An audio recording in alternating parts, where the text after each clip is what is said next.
Ada tari ronggeng dari Jawa Barat di pengukuhan adat Raja Negeri Asilulu.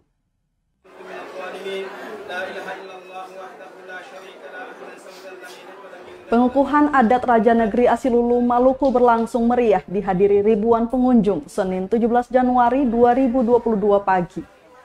Selain warga setempat, para pengunjung juga datang dari sejumlah pulau di bumi berjuluk Raja-Raja ini. Di antaranya warga Laimu dari Pulau Seram, Pulau Liu dari Pulau Haruku, Paperu dari Pulau Saparua. Pengunjung lainnya dari Pulau Ambon seperti Tial dan Tulehu yang juga merupakan saudara gandong Asilulu. Rangkaian acara pengukuhan adat pun begitu sakral ditunggu para pengunjung. Namun satu dari banyaknya rangkaian acara, tarian ronggeng juga dipentaskan dalam acara tersebut.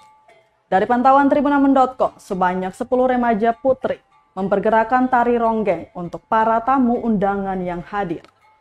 Dengan gemulai, mereka berbendak mengikuti lantunan musik gamelan yang dimainkan. Tak seperti tari ronggeng versi aslinya yang lebih energik, namun tari ronggeng di Asilulu ini dipergerakan dengan lemah gemulai.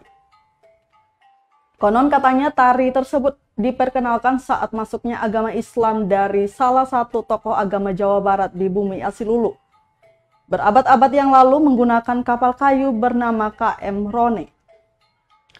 Sembari penari mengikuti irama gamelan, narator yang membawakan sejarahnya pun membuat masyarakat tak kuat menahan tangis membayangkan sejarah para leluhurnya.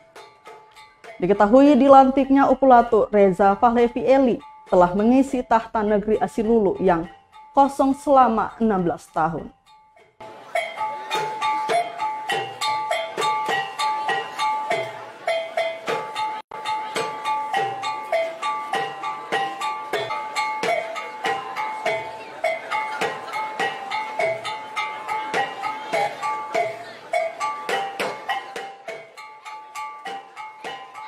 Terima kasih sudah nonton.